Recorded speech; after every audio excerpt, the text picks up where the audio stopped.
Energy ওইটা সমান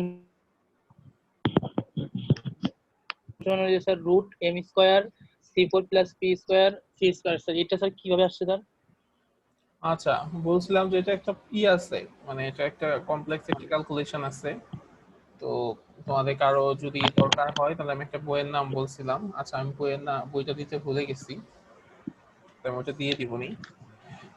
মানে ব্যাপারটা হচ্ছে এরকম যে যখন একটা ইলেকট্রন মোশনে থাকে তখন সেটার মধ্যে কি পরিমাণ এনার্জি তৈরি হয়। তার মধ্যে দুই ধরনের এনার্জি থাকে, একটা হচ্ছে তার নর্মাল ম্যাসের কারণে তার মধ্যে যে এনার্জি তৈরি হয়, আর আরেকটা হচ্ছে ইমোশনের পার্টের কারণে আরেক ধরনের এনার্জি তৈরি হয়। তো দুইটা এনার্জি যোগ হয়ে এই পরিমাণ এনার্জি উৎপন্ন হয় আর কি। আর একটা সমস্যা হচ্ছে স্যার যখন স্যার পারপেন্ডিকুলার ডিরেকশনটা স্যার একটু নিচে যান হুম। স্যার, একটু যে পারপেন্ডিকুলার ডিরেকশনে যেটা প্রমাণ করছে একটু নিচেই স্যার একটু স্যার এই যে স্যার পারপেন্ডিকুলার ডিরেকশনে স্যার যখন স্যার ছিল স্যার ওইটা স্যার জিরো ধরছে কি জন্য? আচ্ছা, পারপেন্ডিকুলার ডিরেকশনে কেন জিরো ধরছে তুমি দেখো। আর জিরো স্যার ওইখানে মাইনাস দিছে মাঝখানে, ওইখানে স্যার প্লাস হওয়ার কথা। আচ্ছা দেখো, মানে এখানে তো দুইটা কেস ছিল, একটা হচ্ছে বিফোর কলিশন, একটা আফটার কলিশন। আফটার কলিশন তো বিফোর কলিশনে পারপেন্ডিকুলার এনার্জি জিরো ধরছে, তাই না?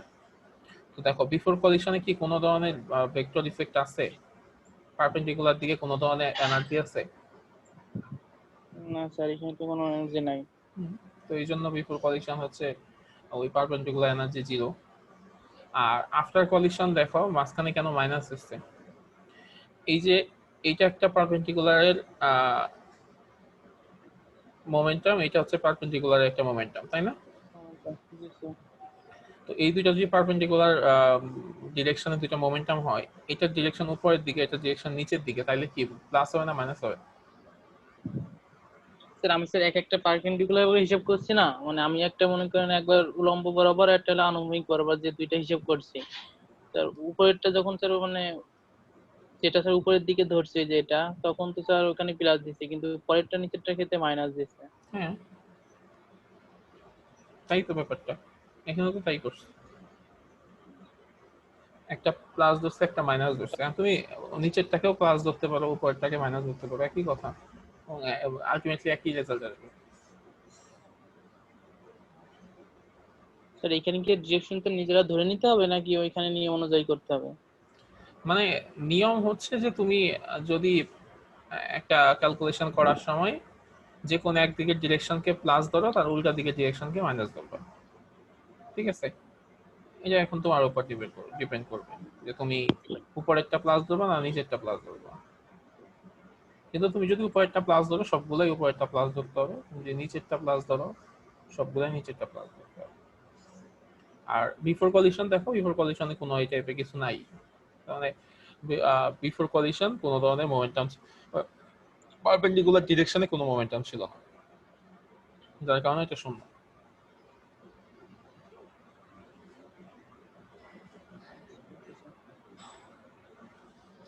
ঠিক আছে। স্যার আর একটা প্রশ্ন স্যার, এই যে এখানে স্যার যে মানে sir H nu by C দিছে স্যার, চিত্রে জান স্যার একটু। হুম। এটা এইখানে স্যার পাওয়ার যেটা বলছেন আপনি, ওই যে পি প্রাইম যে মানটা স্যার, এইটা নিচে কি কোন, এখানে কি ই প্রাইমটা নিতে পারতাম না আমরা? হ্যাঁ, তুমি কি বলতেছো যে এইখানে পি মানে প্রাইম? স্যার এটা স্যার পাওয়ার নিয়ে কাজ করছে টোটালটাই, না এখানে না, স্যার আমরা কি এনার্জি নিয়ে কাজ করতে পারতাম না? This is not power, this is momentum. Momentum. ঠিক আছে, একটা কলিশনের আগে পরে দুইটা জিনিস সেম থাকে, এক হচ্ছে তার এনার্জি সেম থাকে, আর হচ্ছে তার মোমেন্টাম সেম থাকে। মোমেন্টাম সেম স্যার থাকে। তাহলে কি স্যার এনার্জি কে স্যার আমি যদি স্যার আলোর বেগে যেটা মান ওইটা যদি ভাগ করলে, তাহলে কি স্যার মোমেন্টামের মান ওইটা নাকি? এনার্জিকে আলোর বেগ দিয়ে ভাগ করলে হ্যাঁ ওটা মোমেন্টাম পাওয়া যায়। দেখো যেখানে একটু দেয়া আছে যে নিচে জি স্যার, এই জন্য বলা আছে বলছি আর কি। লিনিয়ার মোমেন্টাম পি সমান সমান ই বাই সি, যেখানে ই বাই সি। হচ্ছে এনার্জি।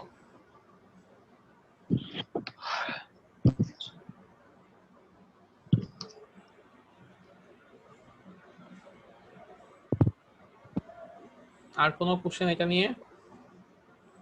তার কোনো কিছু স্যার আমাদের স্যার সিটি 2 কবে হবে স্যার? সিটি টু তো হ্যাঁ ভালো কথা মনে করছো, ক্লাস টেস্ট দেওয়ার সময় হয়ে গেছে। জি স্যার। তোমাদের আগে ক্লাস টেস্টটা কিভাবে হয়েছিল? গুগল গুগল ডক্স এর ডক্সে মাধ্যমে। দিয়ে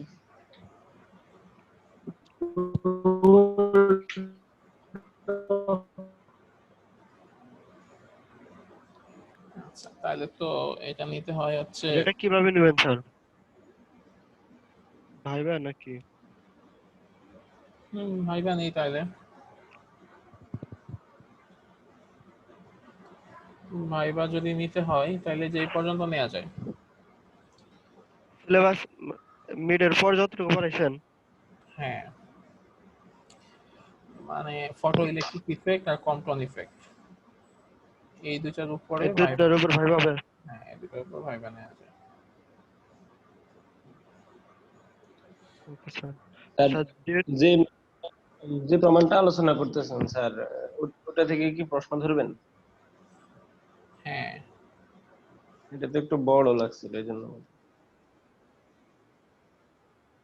আজকে হচ্ছে 31 তারিখ, এরপর হচ্ছে 7 তারিখ।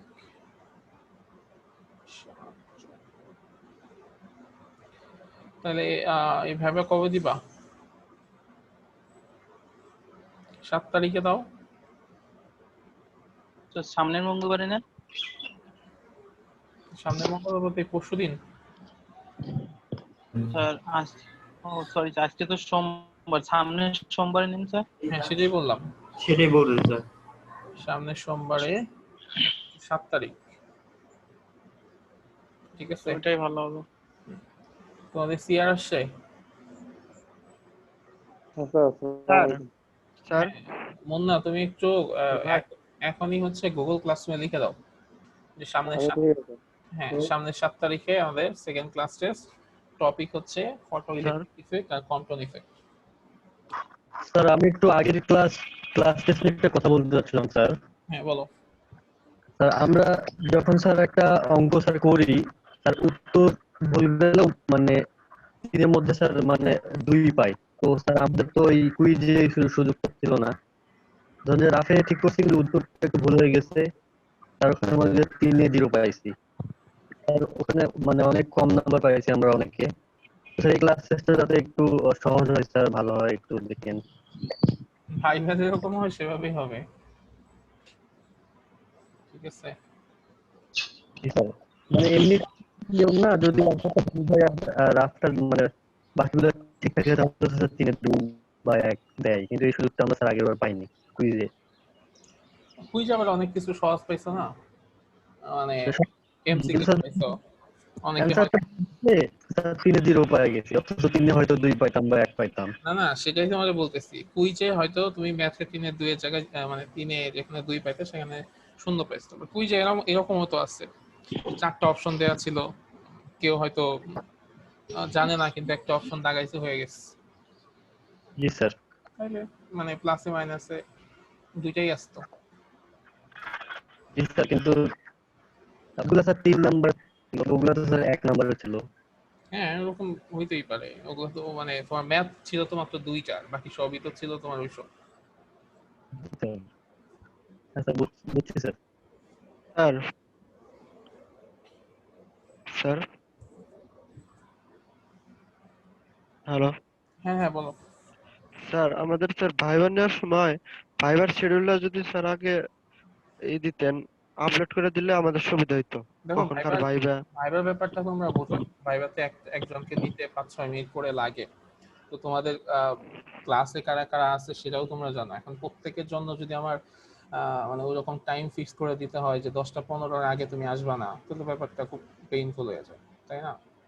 আচ্ছা, শিডিউল মেনটেনও করা যায় না স্যার।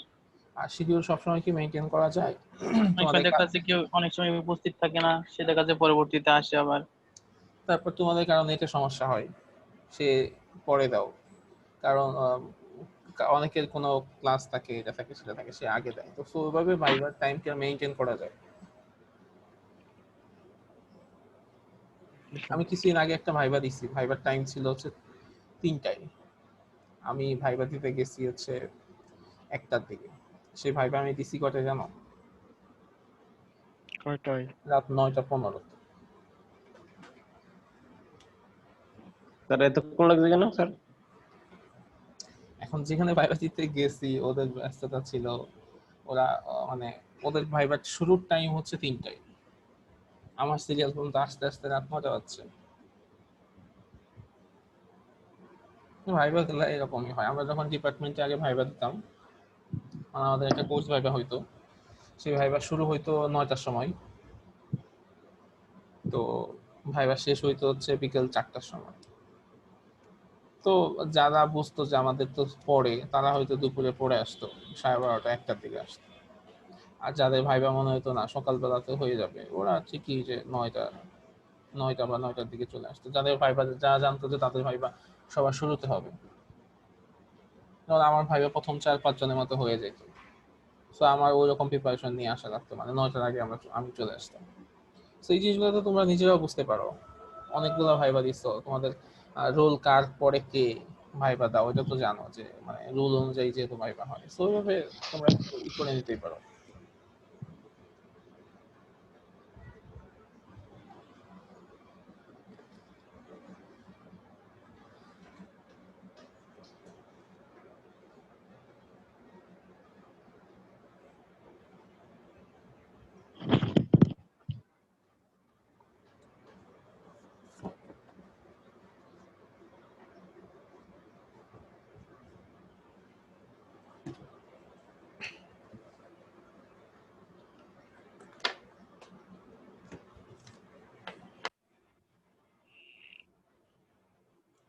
আচ্ছা, আজকে আমরা একটা টপিক দেখব। সেই টপিকটা হচ্ছে,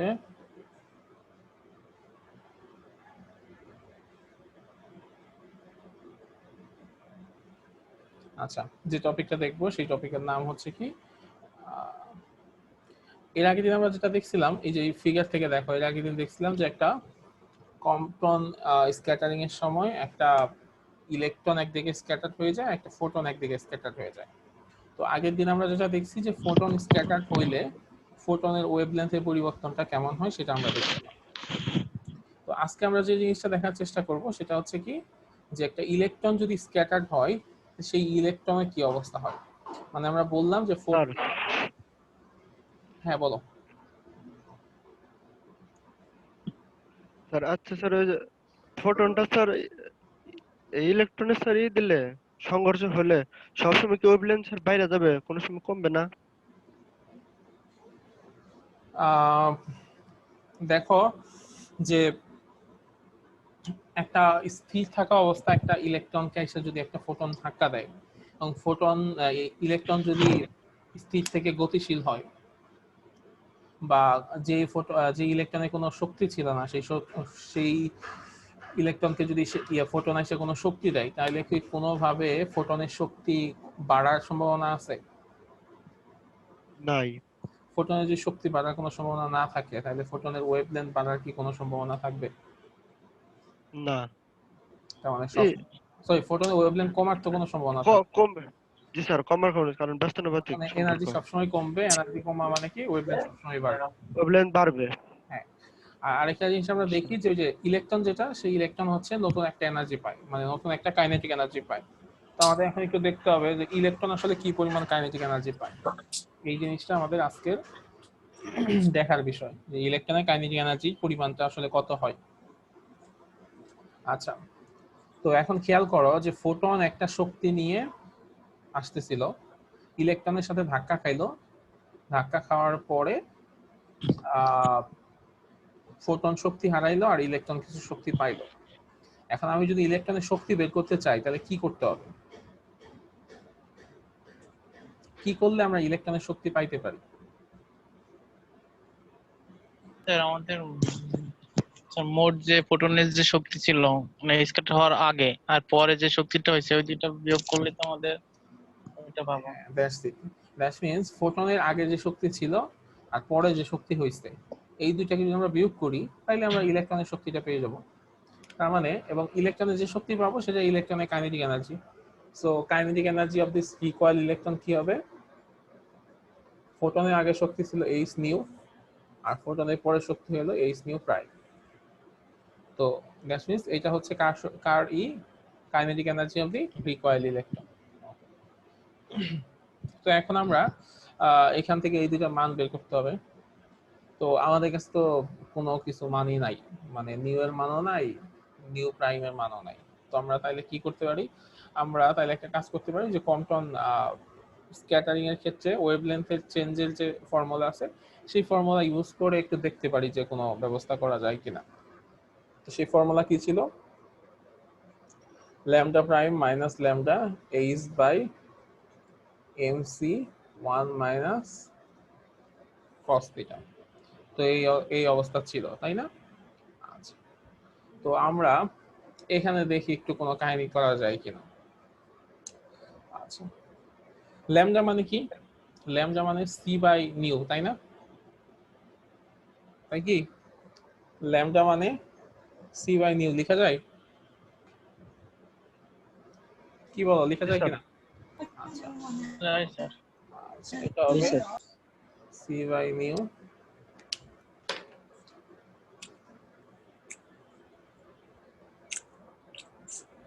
H by MC 1 minus cos theta. Okay, তো এই হচ্ছে অবস্থা।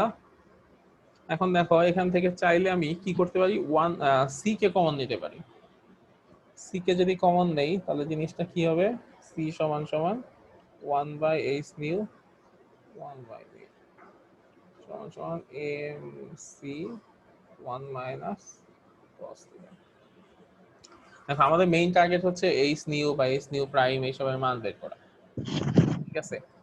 আচ্ছা, এখন দেখো এই সিটাকে আমি চাইলে এই পাশে এনে ভাগ করে দিতে পারি না?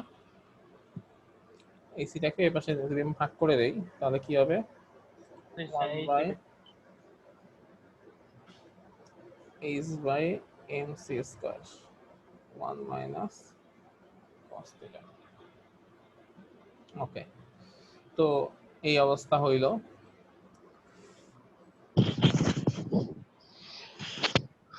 এখন আমি যদি একটা কাজ করি যে এই এইচটাকে আমার যেহেতু এইচ নিউ বা এইচ নিউ প্রাইম বের করতে হবে, তাহলে আমি একটা কাজ করতে পারি, এইচটাকে এই পাশে নিয়ে আসতে পারি। দ্যাট মিন্স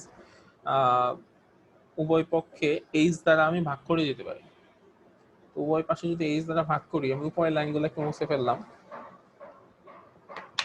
উভয় পক্ষে এইচ দ্বারা ভাগ করলে কি হবে, 1 by H nu naught by 1 by H nu সমান সমান M C square 1 minus cos theta.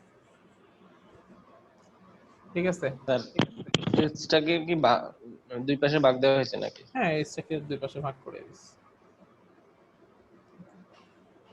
বা তুমি বলতে পারো এইচ নিউটাকে এইচটাকে নিচে নিয়ে আসছি, একই কথা।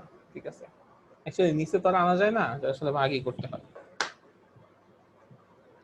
আচ্ছা, তাহলে আমরা 1 বাই এইচ নিউ এটাকে এক পাশে রেখে বাকিগুলোকে আরেক পাশে নিয়ে যাই।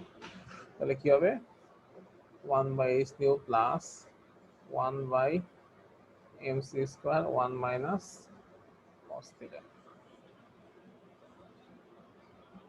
ওকে, তো এই যদি হয় অবস্থা, তাহলে এটাকে আমি একটু লসাগু করি, H new MC square.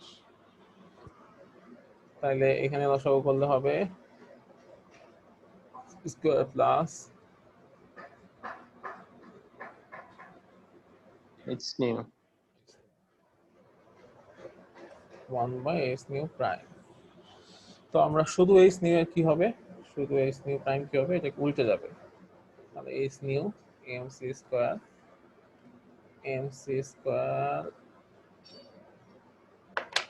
Plus H nu 1 minus cos theta. এখন এই হচ্ছে অবস্থা। তো দেখো এখানে উপরে নিচে দুই জায়গায় এইচ নিউ আছে, তো আমরা কি করতে পারি, দুই পাশে এইচ নিউটাকে মানে ভাগ করতে পারি, না এইচ নিউটা না সরি এমসি স্কয়ারকে ভাগ করে দিতে পারি।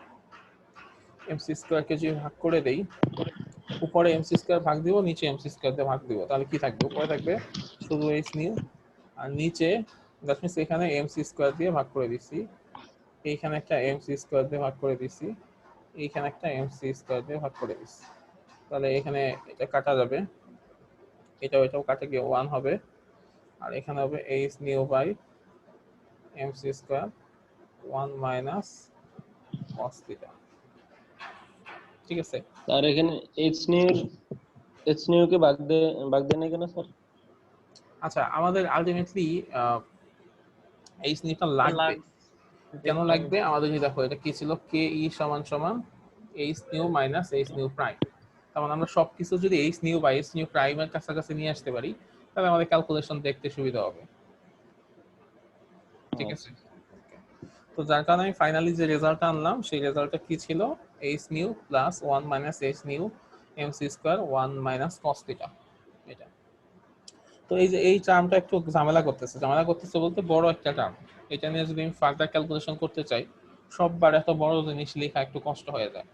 তো এটাকে আমি এত বড় কিছু না লিখে এটাকে আমি আলফা লিখলাম, তো আলফা সমান সমান এইচ নিউ এমসি স্কয়ার, মানে এটা আমি ছোট করে ফেললাম। তো ছোট করে যদি ফেলি তাহলে কি হবে, তাহলে আমাদের ইকুয়েশনটা একটু ছোট হয়ে যাবে, H nu 1 plus alpha 1 minus cos theta. ঠিক আছে, এই হচ্ছে অবস্থা হইলো আর কি। ওকে, তো এটা আমাদের কোনো সমস্যা না। তো এখন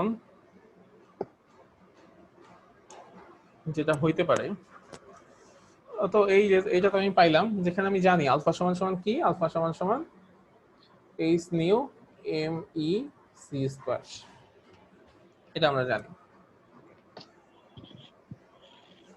স্যার এখান থেকে যে কনস্ট্যান্ট যে মানটা স্যার এইচটা কি বাদ দেওয়া যায় না? এইচ বাদ দিবা? এইচ বাদ দিবা কিভাবে? দুই পাশ থেকে এইচ বাদ দিয়ে দিবা এরকম? জি স্যার।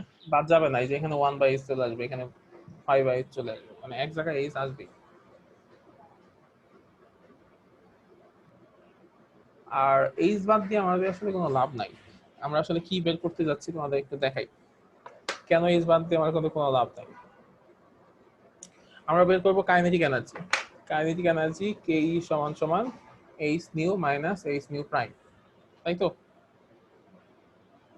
আচ্ছা, তো এইচ নিউ প্রাইমের মানটা আমরা এখানে বসাবো, H nu 1 plus 1 minus cos theta. এই মানটা যদি আমরা এখানে বসাই তাহলে কি হয় সেটা আমাদের হচ্ছে দেখার বিষয়। তো এটাই তো স্যার সেই ইলেকট্রন এনার্জি পেয়ে গেলাম আমরা।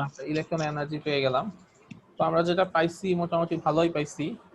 তো আমরা চাইলে এটাকে আরেকটু মডিফাই করতে পারি, আর আরেকটু মডিফাই মানে আরেকটু ক্যালকুলেশন আমরা চাইলে করতে পারি, করে একটা মানে ফাইনাল একটা রেজাল্টের মতো নিয়ে আসতে পারি। তো সেটা কি করা যায়, যে এখানে চাইলে এটাকে আরো লসাগু করা যাইতে পারে, আরো লসাগু করে এই ইকুয়েশনটাকে আরো সিম্পলিফাই করে ফেলা যাবে।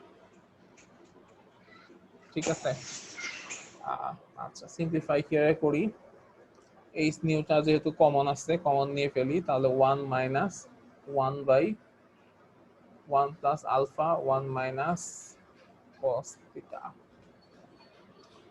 ঠিক আছে, এটা আসে না, এইচ নিউটাকে দুই পাশ থেকে কমন নিলাম। আচ্ছা, এইচ নিউ এখন যদি এখানে লসাগু করি 1 plus alpha 1 minus cos theta, তাহলে এখানে কি হবে 1 plus alpha 1 minus cos theta, আর এখানে হবে মাইনাস 1। ওকে, তাহলে প্লাস 1 আর মাইনাস 1 কাটা, তাহলে থাকবে আলফা 1 মাইনাস কস থিটা, নিচে এটা। তো এটা যদি আমরা লিখি কে ই সমান সমান H nu alpha 1 minus cos theta 1 plus alpha 1 minus cos theta, তো এরকম একটা অবস্থা তৈরি হয়েছে। তো এখন 1 মাইনাস কস থিটার একটা ফর্মুলা আছে, সেই ফর্মুলাটা কি কেউ বলতে পারবা? 2 sin theta. 2 cos square theta by 2 2 sine তো sin square theta by 2 2 sine square theta by theta by 2 আচ্ছা, তাহলে alpha 2 sine square theta by 2 আর এখানে হবে 1 plus alpha 2 sine square theta by 2। Okay, তাহলে আলটিমেটলি কি আসতেছে? এইচ নিউ, এটা যদি একটু সাজায় লিখি সুন্দর করে, 2 alpha sine square theta by 2 1 plus 2 alpha sine square theta by 2। তাহলে এটা হচ্ছে কার energy? Recoil electron energy. H nu সমান সমান, সরি কে ই সমান সমান H nu 2 alpha sine square theta by 2 plus 2 alpha sine square theta by 2, যেখানে alpha সমান সমান হচ্ছে কি H by M C square, H nu by M C square. ঠিক আছে, এটা হচ্ছে আলফা। স্যার এটা কি ইলেকট্রন এনার্জি? এটা হচ্ছে ইলেকট্রনের এনার্জি, রিকোয়ার্ড কাইনেটিক এনার্জি। ঠিক আছে, তো এখানে দেখো, এটা ইসের পরে বলো। স্যার ফোটনের আঘাত করার পরে এই এনার্জিটা পায়। হ্যাঁ, ফোটন আঘাত করার পরে এই এনার্জিটা পাই। তো এখানে দেখো খুব সহজে আমরা বুঝতে পারতেছি, এইচ নিউ হচ্ছে ফোটনের ইনিশিয়াল এনার্জি, তাই তো? তো ফোটন ইনিশিয়াল করা খুব সহজ হবে, ফোটন ইনিশিয়াল এনার্জি হচ্ছে এটা। আর আলফার মান হচ্ছে H nu by M C square. তার মানে শুধুমাত্র এটা ডিপেন্ড করতেছে কার উপর? থিটার উপর। থিটার মান যদি আমরা পেয়ে যাই, তাহলে এটা খুব সহজে আমরা মানে থিটার মানের উপর ডিপেন্ড করে আমরা খুব সহজে কাইনেটিক এনার্জি মানটা বের করে ফেলতে পারবো। এখন তোমাদের কথা হইতে পারে যে থিটাটা কি, তাই না? থিটা কি ছিল বলো তো? স্যার থিটা ছিল স্যার যে ফোটনের যে অ্যাঙ্গেলটা, ফোটনের অ্যাঙ্গেল। মানে ফোটনের ফোটনের অ্যাঙ্গেল যদি পাই, তাহলে ইলেকট্রনের কাইনেটিক এনার্জিটাও বের করে ফেলা যাবে খুব সহজে এই ফর্মুলার মাধ্যমে। ঠিক আছে, স্যার ইলেকট্রনসের যে অ্যাঙ্গেল না যায় ওটা স্যার ফাই ছিল না? হ্যাঁ, ইলেকট্রন ফাই অ্যাঙ্গেলে যায় সেটা ঠিক আছে, কিন্তু আমি মানে ফর্মুলা বের করছি ফোটনের পার্সপেক্টিভ। মানে আমার দুইটা ফর্মুলা লাগতেছে না, মানে দুইটা অ্যাঙ্গেল আমাদের জানা লাগতেছে না, যে কোনো একটা অ্যাঙ্গেল যদি আমি জানি তাহলে বাকিটা বের করে ফেলতে পারবো। ঠিক আছে, আচ্ছা, তো এই যদি হয় অবস্থা,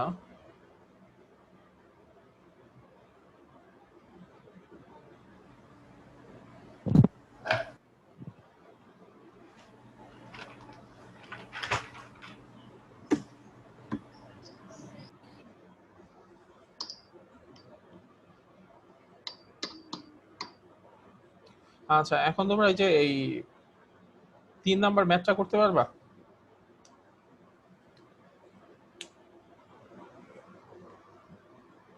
sir B number 3 number C. Sir যে সূত্র বাইর করলেন সেটাতে করতে হবে।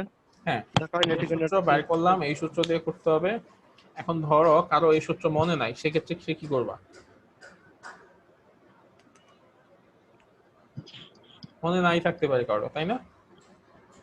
এই সূত্র তো তোমরা এইটা মনে রাখতে তো হচ্ছে sir E equal to sir H nu by minus H nu not.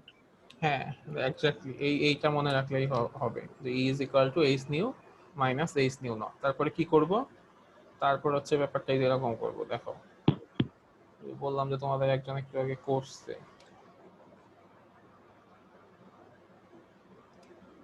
আচ্ছা যেভাবে করছে এভাবে করে ফেলতে পারো, যে E সমান সমান h nu minus h nu naught. তো সেটা কি হবে? hc by lambda minus hc by lambda prime, তাই তো? h নিউ মানে কি? hc by lambda, h nu hc by lambda prime. তাহলে hc যদি তুমি কমন নাও তাহলে 1 by lambda minus 1 by lambda prime. তো h এর মান বসাবা, c এর মান বসাবা, ল্যামডার মান বসাবা, ল্যামডা প্রাইমের মান বসাবা, ক্যালকুলেশন করলে চলে আসবে, অ্যান্সার চলে আসবে। বুঝতে পারছো? জি স্যার। সবাই একটু ম্যাথটা করো তো। স্যার আমাদের যে ইকুয়েশন স্যার, ওই ইকুয়েশন করলেও তো স্যার একই অ্যান্সার আসবে, তাই না? ওই কোশ্চেন করলে একই অ্যান্সার। স্যার হ্যাঁ স্যার হ্যাঁ। স্যার আপনি মানে যে স্যার, ওই যে কোয়েশ্চেনটা ইলেকট্রনের ভর আছে যেখানে। আমি যে স্যার আমি যে ইকুয়েশন করছি ওই ইকুয়েশন করলেও একই অ্যান্সার চলে আসবে। স্যার আপনি যে কোয়েশ্চেন করছেন স্যার ওই কোয়েশ্চেন আমরা থিটার মান কোনটা ধরবো? 60 ফোটনের অ্যাঙ্গেলটা 60, হ্যাঁ। বুঝতে পারছি।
হ্যালো,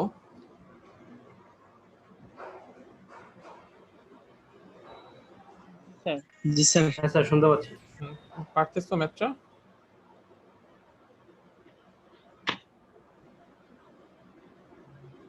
জি স্যার। 4.123 10 ইনভার্স 1/8 এটা হচ্ছে জুলে আসে স্যার। এটাকে ইলেকট্রন ভোল্টে নিলে হচ্ছে 25.77। আচ্ছা, ইলেকট্রন ভোল্টে নিতে কত আসে?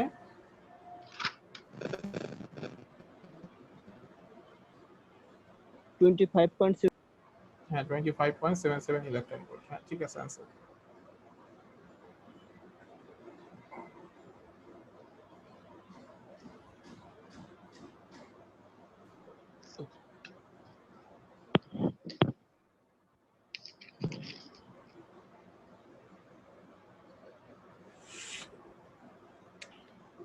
তো এখানে চাইলে আসলে অনেক কিছুই করা যায়। যে আরেকটা যে ছিল মানে ইলেকট্রনের অ্যাঙ্গেল কত, সেই অ্যাঙ্গেলও চাইলে বের করা যায়, কিন্তু ওই পর্যন্ত আমরা করাই না। মানে ওটা অনেক কমপ্লেক্স একটা জিনিস, যেটা তোমাদের ওইভাবে দরকার হয় না। তো যার কারণে আমরা যে শেষের যে direction of travel of scatter electron এই ম্যাথটাও করাই না, বা হচ্ছে স্ক্যাটার ডিরেকশন বের করাও করাই না আমরা।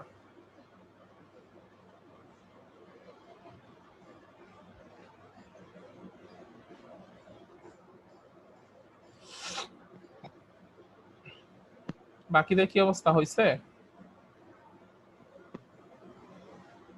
স্যার এখানে কি একটা নেগেটিভ চিহ্ন আসবে নাকি? তাই তো আসছে। না, নেগেটিভ আসবে না। নেগেটিভ স্যার আসা ওইখান থেকে যে আপনি যে ই equal to H new minus H nu not, যেটা ওইখান থেকে স্যার আমি যদি স্যার ওই যে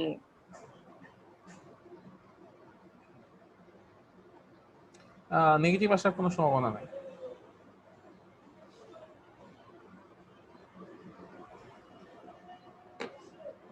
ধরো তুমি, তোমার কাছে 100 টাকা ছিল, তুমি আরেকজনকে 20 টাকা দিলা, তো তোমার কাছে কত টাকা থাকবে? 100 -20 নেগেটিভ হওয়ার সম্ভাবনা দেখতে।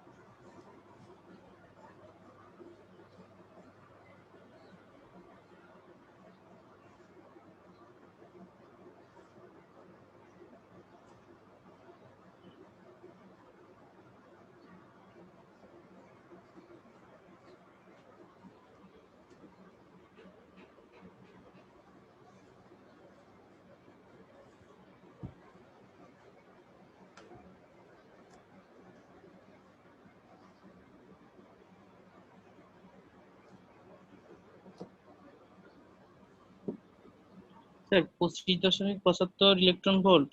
হ্যাঁ, 25.77 ইলেকট্রন ভোল্ট।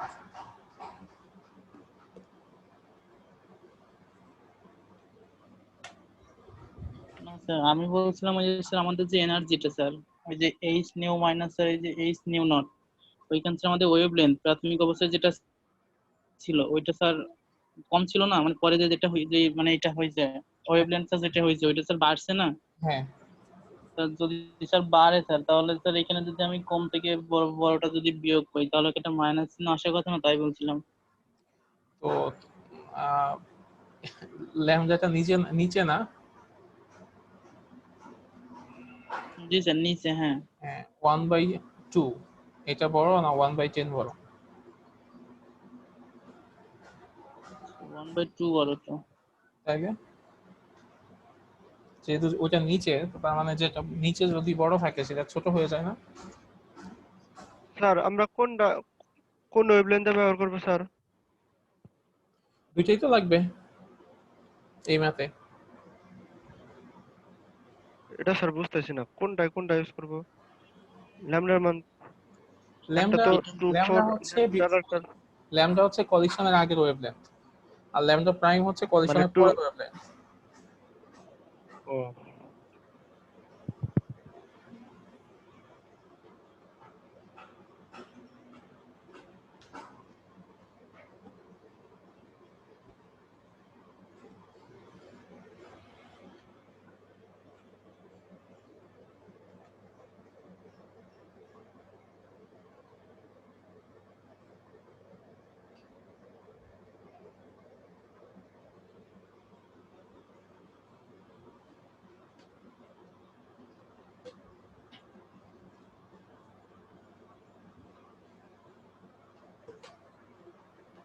স্যার লাস্টের যে প্রশ্নটা এটা স্যার কি বলছে 2 নম্বরে? লাস্টের ম্যাথটাতে বলছে যে ওই যে স্ক্যাটার ইলেকট্রনের ডিরেকশন কি হবে।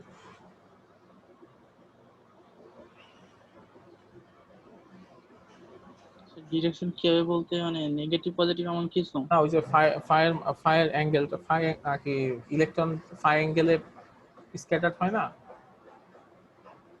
আচ্ছা, ওই ফাইয়ের মানটা চাইছে। ফায়ার মানটা। হ্যাঁ, তো এইটা আসলে তোমাদেরকে করাই না আমরা, তো যার কারণে এটা লাগবে না, সমস্যা নেই। আর অ্যানসারটা কি 25.75 এনার্জি ভোল্ট? হ্যাঁ, 25.75 ইলেকট্রন, 7, হ্যাঁ 75 ইলেকট্রন, সমস্যা নেই।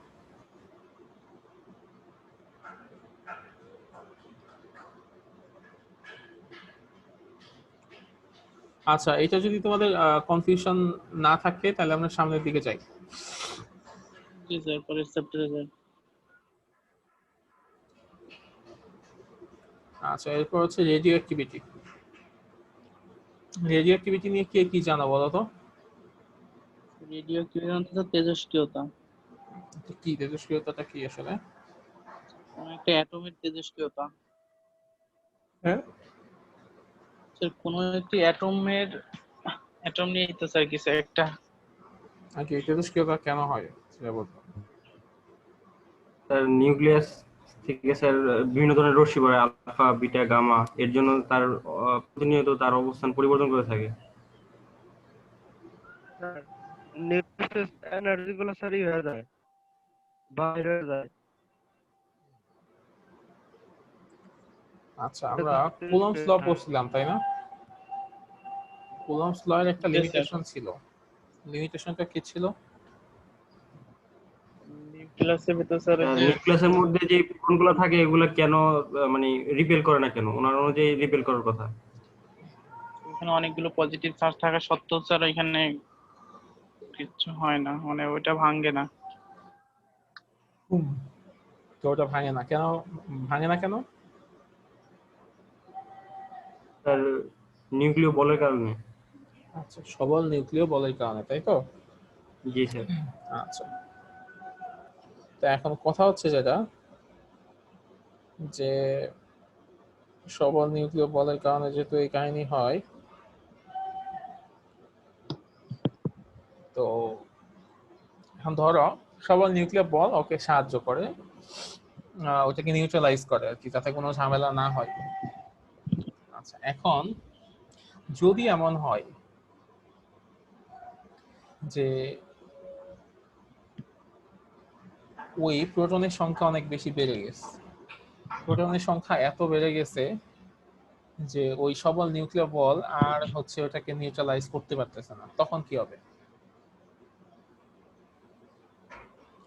মানে ছোট যেসব আছে, মৌল আছে, যেমন যাদের আণবিক পারমাণবিক সংখ্যা 10, 20, 15, 30, 40, 50, 60, এইসব ক্ষেত্রে সবল নিউক্লিয় বলের কারণে দেখা যায় যে ওটা থাকে, স্টেবল অবস্থায় থাকে, নিউক্লিয়াস স্টেবল অবস্থায় থাকে। কিন্তু যখন এইরকম অবস্থা হয়ে যায় যে পারমাণবিক সংখ্যা 80 বা তার বেশি হয়ে যায়, তখন যখন নিউক্লিয়াসের মধ্যে 80টা প্রোটনের পাশাপাশি অবস্থান হয়, তখন সবল নিউক্লিয় বল আর ওইটাকে স্টেবল অবস্থায় রাখতে পারে না, তখন ওই নিউক্লিয়াসগুলো হচ্ছে অটোমেটিক্যালি ভেঙে যায়। ঠিক আছে? তো এই যে নিউক্লিয়াস গুলা যে অটোমেটিক্যালি ভেঙে যাচ্ছে, মানে ডিকে হয়ে যাচ্ছে, দ্যাট মিনস ওই অ্যাটম গুলো আনস্টেবল হয়ে যাচ্ছে, তাদের নিউক্লিয়াস গুলা ডিকে হয়ে গিয়ে মানে এনার্জি লস করতেছে এবং একই সাথে সাথে বিভিন্ন আয়নাইজিং রেডিয়েশন ইমিট করতেছে। তো এই ঘটনাটাকেই বলা হয় রেডিওঅ্যাক্টিভিটি বা রেডিওঅ্যাক্টিভ ডিকে বা নিউক্লিয়ার ডিকে। ঠিক আছে? আচ্ছা, তো স্যার আবার একটু বলুন।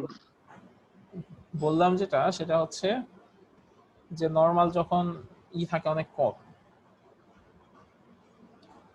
এই কোন একটা মৌল অনেক ছোট থাকে, যে মৌলের মধ্যে 10টা, 20টা, 30টা করে ফোটন থাকে, সেই মৌলগুলোর ক্ষেত্রে যেটা হয়, সেই মৌলগুলা হচ্ছে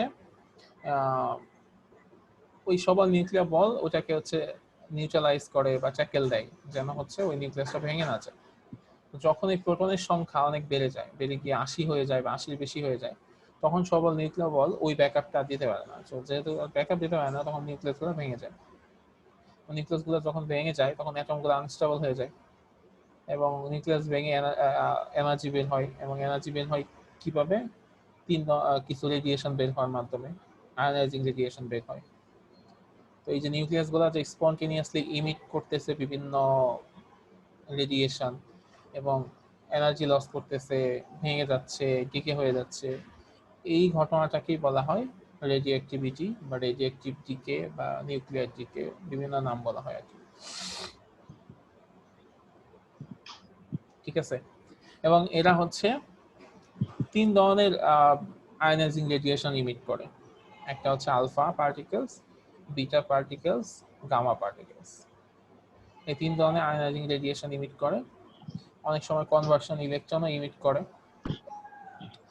আর যে ম্যাটেরিয়ালটা এই ধরনের কাজ করে, সেই ম্যাটেরিয়ালটাকে বলা হয় রেডিওঅ্যাক্টিভ পার্টিকেল বা রেডিওঅ্যাক্টিভ ম্যাটেরিয়াল। ঠিক আছে? বা রেডিওঅ্যাক্টিভ অ্যাটম। ঠিক আছে? আচ্ছা, তো এই রেডিওঅ্যাক্টিভিটি 2 ধরনের হতে পারে, একটা হচ্ছে বলা হয় ন্যাচারাল রেডিওঅ্যাক্টিভিটি, আর একটাকে বলা হয় আর্টিফিশিয়াল রেডিওঅ্যাক্টিভিটি। ন্যাচারাল আর হচ্ছে আর্টিফিশিয়াল, এই 2 ধরনের রেডিওঅ্যাক্টিভিটি হতে পারে। আচ্ছা, ন্যাচারাল রেডিওঅ্যাক্টিভিটি মানে হচ্ছে ন্যাচারে প্রতিনিয়ত যেগুলো হচ্ছে, মানে অটোমেটিক্যালি রেডিওঅ্যাক্টিভিটি তৈরি হচ্ছে, সেগুলো হচ্ছে ন্যাচারাল রেডিওঅ্যাক্টিভিটি বলা হয়। আর কিছু আর্টিফিশিয়াল রেডিয়েক্টিভিটি কেমন, যে আর্টিফিশিয়াল রেডিয়েক্টিভিটি হচ্ছে এরকম যে সেগুলা নর্মাল অবস্থায় রেডিয়েক্টিভ থাকে না, কিন্তু সেগুলাকে যদি আমি অন্য কিছু করা হয়, যে ধরো কি করা হইলো, অন্য কোনো একটা মৌল দিয়ে আঘাত করা হইলো, সেক্ষেত্রে সেগুলো রেডিয়েক্টিভ হয়ে যায়। ঠিক আছে, তো এই হচ্ছে অবস্থা। সেগুলোকে আমরা আর্টিফিশিয়াল রেডিয়েক্টিভিটি বলি, বা যেগুলো হচ্ছে ল্যাবরেটরিতে করা হয় সেগুলোকে আমরা আর্টিফিশিয়াল রেডিয়েক্টিভিটি বলি। আর পারমাণবিক বোমা, এটা তো স্যার একটা আর্টিফিশিয়াল না? কোনটা? পারমাণবিক বোমা। পারমাণবিক বোমা, ওখানে অ্যাকচুয়ালি ওইটাকে যদি আমরা বলি, ওইটাতে হচ্ছে হ্যাঁ ওটাকে আর্টিফিশিয়াল বলা যায়। ইচ্ছাকৃতভাবে স্যার পারমাণবিক বিদ্যুৎ কেন্দ্র এটা তো স্যার আর্টিফিশিয়ালের। অ্যাকচুয়ালি তোমরা যেটা বলতেছো ওখানে তো এক ধরনের রিঅ্যাকশন হয়, তো ওইটা তো স্যার একসময় আস্তে আস্তে ক্ষয় হতে থাকে। তো ইনিশিয়ালি ওগুলা কিন্তু হচ্ছে রেডিয়েক্টিভ পার্টিকেল হইতে হয়, রেডিয়েক্টিভ পার্টিকেল হইলেই ওইটা হয়। কিন্তু এখানে কিছু ব্যাপার আছে, ধরো ইউরেনিয়ামের বিভিন্ন ধরনের প্রকারভেদ আছে, মানে সব ইউরেনিয়াম রেডিয়েক্টিভ না। কিছু কিছু ইউরেনিয়াম আছে যেগুলোর মধ্যে কিছু পরিমাণ ফোটন বা এই টাইপের জিনিস বা নিউট্রন অ্যাবজর্ব করে, সেগুলোকে রেডিয়েক্টিভ করতে হয়। ওইটাকে বলা হয় আসলে রেডিয়েক্টিভ আর্টিফিশিয়াল রেডিয়েক্টিভিটি। কিন্তু ধরো পারমাণবিক বোমার ক্ষেত্রে বা পারমাণবিক বিদ্যুৎ কেন্দ্রের ক্ষেত্রে যেটা হয় সেটা আসলে একদম ফিশন রিঅ্যাকশন। হ্যাঁ, ওখানে রিঅ্যাকশন হয়, তো ওই রিঅ্যাকশন করার জন্য আগে ওইটাকে আর্টিফিশিয়ালি ওই রকম কনভার্ট করে নিতে হয়, সেটা একদম ডিফারেন্ট কথা। তো রেডিয়েক্টিভিটি দুই ধরনের ইউনিট আছে, একটা হচ্ছে কুরি আর একটা হচ্ছে বেকেরেল। তো রেডিয়েক্টিভিটি এই কনসেপ্টটা বা এই ঘটনাটা ফার্স্ট যে হচ্ছে করে পর্যবেক্ষণ করে বিজ্ঞানী বেকেরেল। তো ওনার নাম অনুসারে একটা ইউনিট দেওয়া হয় বেকেরেল। আর এই রেডিয়েক্টিভিটি নিয়ে প্রচুর কাজ করছেন একজন বিজ্ঞানী মাদাম কুরি। তো উনি একমাত্র সায়েন্টিস্ট যার হচ্ছে ফিজিক্স এবং কেমিস্ট্রি দুইটা বিষয়ে নোবেল পুরস্কার আছে। ঠিক আছে, তো উনি রেডিয়েক্টিভিটি নিয়ে অনেক কাজ করছেন এবং একটা পর্যায়ে উনি এই রেডিয়েক্টিভিটির ইফেক্টের কারণেই উনি মারা যান অ্যাকচুয়ালি, কারণ উনি তখনও জানতেন না যে এই রেডিয়েক্টিভ পার্টিকেল গুলো এত বেশি ডেঞ্জারাস। এগুলো অনেক বেশি ডেঞ্জারাস, এই রেডিয়েশন গুলো অনেক ডেঞ্জারাস। তো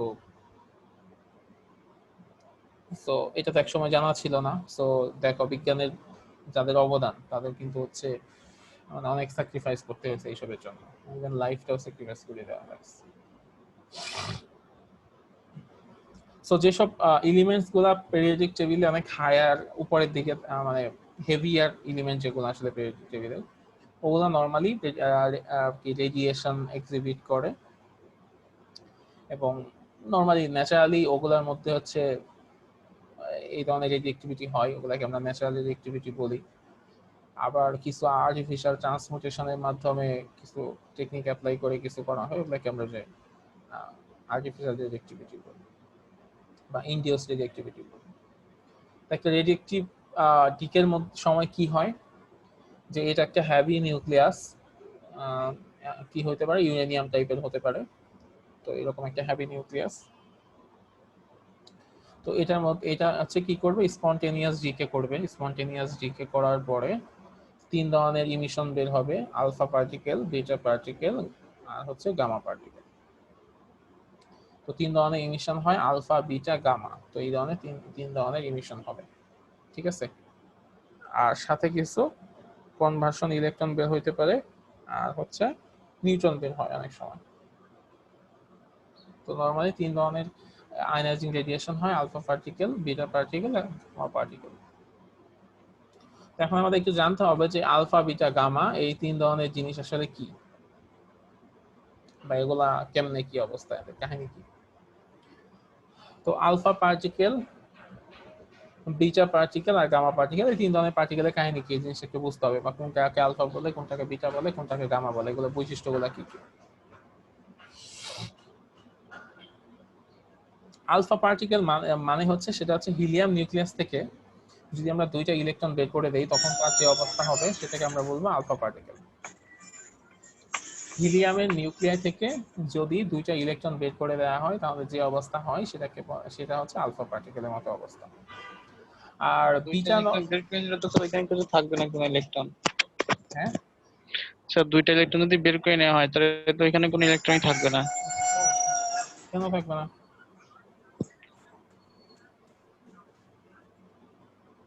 হিলিয়াম ওইখানে প্রোটন সংখ্যায় 2 না? হ্যাঁ আমি তো ইলেকট্রন গুলা বের করে নিচ্ছি তখন কি অবস্থা থাকবে? ইলেকট্রন থাকবে না। শুধু প্রোটন থাকবে স্যার, পজিটিভ হিলিয়াম 2 প্লাস। হ্যাঁ এই জন্য বলা হয় হিলিয়াম 2 প্লাস, সমস্যা নাই তো। আচ্ছা, তো বিটা পার্টিকেল গুলা দেখতে হচ্ছে ইলেকট্রনের মতো, বা বিটা পার্টিকেল প্রপার্টি হচ্ছে ইলেকট্রনের মতো, আর গামার প্রপার্টি হচ্ছে লাইটের মতো বা হাই এনার্জি রেডিয়েশনের মতো। ঠিক আছে, সো এখন আমরা একটু দেখার চেষ্টা করি যে যেহেতু বললাম যে হিলিয়াম থেকে যে দুইটা ইলেকট্রন বের করে নেওয়া হয় তাহলে যে অবস্থা হয় সেটা হচ্ছে আলফা পার্টিকেলের মতো অবস্থা। তাহলে স্বাভাবিকভাবেই যেহেতু হিলিয়াম 2 প্লাস হয় তার মানে আলফা পার্টিকেলেরও চার্জ হবে কি +2। বিটা হচ্ছে কার মতো? ইলেকট্রনের মতো, তাই ইলেকট্রনের চার্জ কি -1, -1। তাহলে বিটার চার্জ হবে -1। আর গামা হচ্ছে লাইটের মতো বা হাই এনার্জি রেডিয়েশনের মতো, সো গামার এনার্জি কি হবে, চার্জ কত হবে? গামার 0। চার্জ 0। আচ্ছা, তো হিলিয়ামের মাস কত? হিলিয়ামের মাস হচ্ছে আলফা পার্টিকেলের মাসের হবে হিলিয়ামের মাসের সমান, এবং হিলিয়ামে হচ্ছে কত? হিলিয়াম হচ্ছে 4, তাই না? তো হিলিয়াম যদি 4 হয় তাহলে আমরা এরকম বলতে পারি যে নরমালি হাইড্রোজেনের ভরকে বলা হয় হচ্ছে, মানে হাইড্রোজেনের ভর হচ্ছে 1 অ্যাটমিক মাস ইউনিটের সমান। সো হিলিয়াম যেহেতু 4, তো আমরা বলতে পারি আলফা পার্টিকেল হবে কেমন? 4 AMU, মানে 4 অ্যাটমিক মাস ইউনিট। মানে স্যার ভর যত ওটা অ্যাটমিক মাস ইউনিট সেটাই। না সেটা না, ভর যত সেটা না, হাইড্রোজেনের ভর সমান সমান হচ্ছে 1 অ্যাটমিক মাস ইউনিট।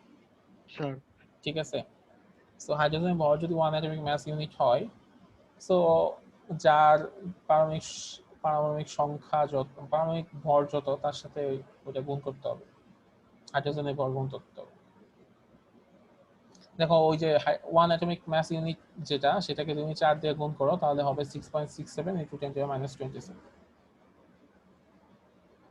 আচ্ছা, আর বিটার ভর কত হবে? বিটার ভর হবে ইলেকট্রনের ভরের সমান।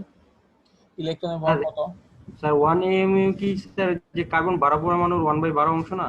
হ্যাঁ হ্যাঁ হ্যাঁ, তো কার্বন 12 পরমাণু 1/12 অংশ করলে যা হবে দেখবো যে হাইড্রোজেনের ভরের সমানই হবে। জি স্যার এক্ষেত্রে কি স্যার আমরা ইলেকট্রনের ভর সবসময় মাইনাস পাবো? ভর মাইনাস হয় কিভাবে? স্যার ভর তো মাইনাস হয় না, কিন্তু স্যার মাইনাস দিয়ে তো গুণ করতে হবে। কেন মাইনাস দিয়ে কেন গুণ করবা? স্যার এইখানে তো স্যার অ্যাটমিক ওই যে মাস ইউনিট যেটা, এটা স্যার কত দিয়ে গুণ করলে যে 6.67 আসবে? এটা দেখাইছিলাম আগের ক্লাসে, 1.67 × 10⁻27। তো তাহলে তো স্যার এক অ্যাটমিক মাস ইউনিট সমান সমান স্যার 1.6 × 10⁻6 এর যেটা ইলেকট্রন ওইটা। হ্যাঁ, তো ওইটা করে তো মনে হয় আসছে না। কত আসে? স্যার আসে, স্যার আসে। আসে না? জি স্যার আসে। আচ্ছা, ইলেকট্রনের ভর আমরা জানি 9.1 × 10⁻31। আচ্ছা, আর গামার ভর কি হবে? গামার ভর হবে 0, যেহেতু লাইট বা আমার তো হাই স্যার এনার্জি রেডিয়েশন। 6.4 × 10⁻19 আসছিল। আচ্ছা, 6.4 আর 6.6 কিন্তু খুব বেশি দূরের কিছু না, যদি তার সাথে না স্যার ওইখানে স্যার মিলছে না স্যার, ওই যে 10⁻27 এইখানে রয়েছে, আমার 10⁻19 আসছে। তাহলে তুমি কোন একটা ভুল করছো। 1.67 × 10⁻27 কে 4 দিয়ে গুণ করলেই এর অ্যান্সারটা চলে আসবে। না ওইটা তো আসে অনেক, আলফার বটটা আসে।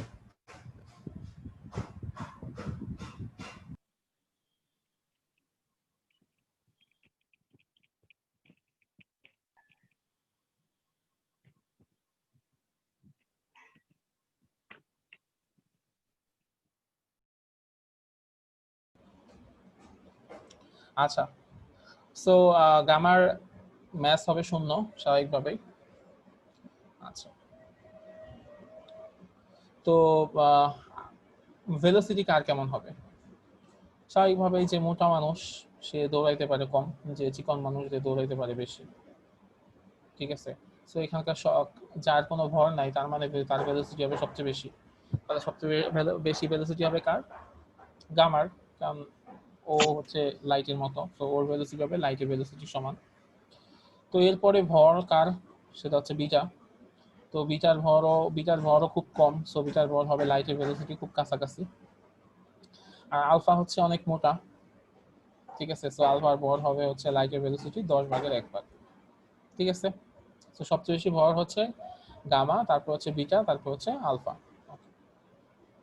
তারপর হচ্ছে ইলেকট্রিক ফিল্ড এবং ম্যাগনেটিক ফিল্ডে কোনো ইফেক্ট করবে কিনা। তো যাদের চার্জ আছে তারা ইফেক্ট করে, আর যাদের চার্জ নাই তারা ইফেক্ট করে না। ঠিক আছে, মানে সহজ কথা, চার্জ থাকলে ইফেক্ট করবে, চার্জ না থাকলে ইফেক্ট করবে না। সো আলফা আর বিটার চার্জ আছে, সো তারা ইফেক্ট করবে, আর গামার চার্জ নাই, সো তারা ইফেক্ট করবে না।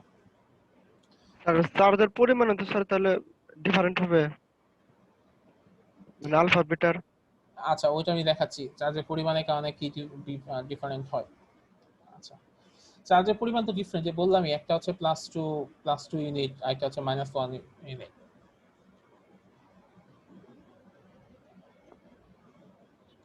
আচ্ছা, এখন আলফা যেহেতু পজিটিভ, সো সে তো আর পজিটিভের দিকে যাবে না, সে সবসময় নেগেটিভের দিকে যাবে, so deflected towards negative pole.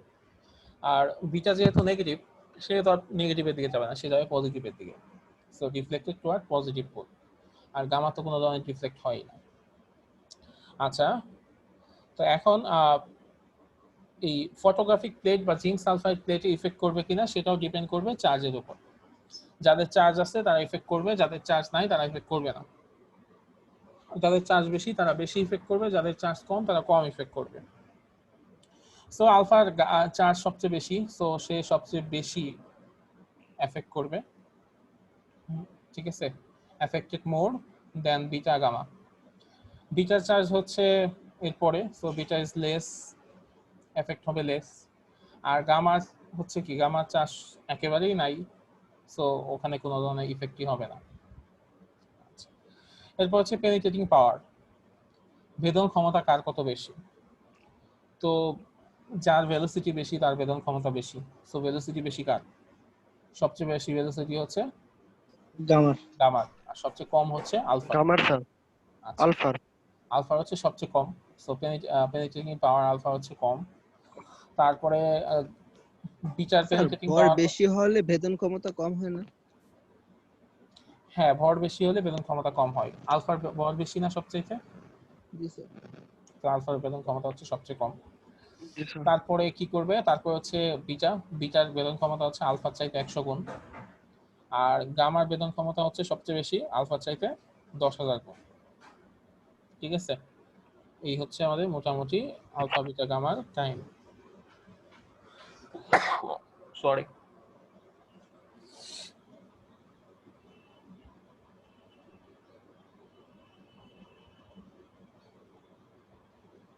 আচ্ছা, সো আলফা বিটা গামা এই তিনটার প্রপার্টি গুলো তোমরা বুঝতে পারছো তো? জি স্যার। হ্যালো, জি স্যার। জি স্যার, বুঝে গেছে। জি স্যার, বুঝছি। আচ্ছা, ঠিক আছে। তাহলে আমরা আজকে এই পর্যন্ত রাখি। আগামী ক্লাসে আমরা হচ্ছে এরপর থেকে শুরু করব, ডিডাকটিভ ল থেকে শুরু করব। আর এই পর্যন্ত তোমরা একটু সবাই পড়াশোনা করবা। আর আগামী সোমবার হচ্ছে ক্লাস টেস্ট সেকেন্ডটা, এবং টপিক হচ্ছে সিম্পল ফটো ইলেকট্রিক ইফেক্ট আর কম্পটন ইফেক্ট। এবং আমাদের আমি যদি ডিসিশন চেঞ্জ করি তাহলে তোমাদেরকে জানাবো, আর যদি ডিসিশন চেঞ্জ না হয় তাহলে পরীক্ষা হবে বাই বাই।